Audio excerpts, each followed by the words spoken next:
Commissioner బక్రీకరంగా రావడం చాలా సంతోషం. చైర్పర్సన్ గారు మరి వైస్ చైర్పర్సన్ గారు నాతోటి కౌన్సిలర్ అందరూ కూడా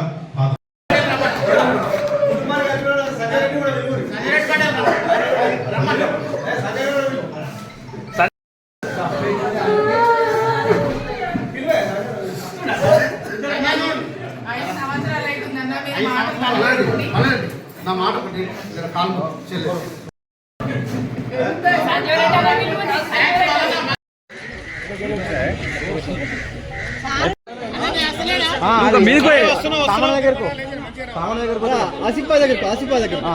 ఆసిఫాయ్ దగ్గర ఉండనన్నా మేడం మీరు అదే చూడండి అమ్మా అన్న అన్న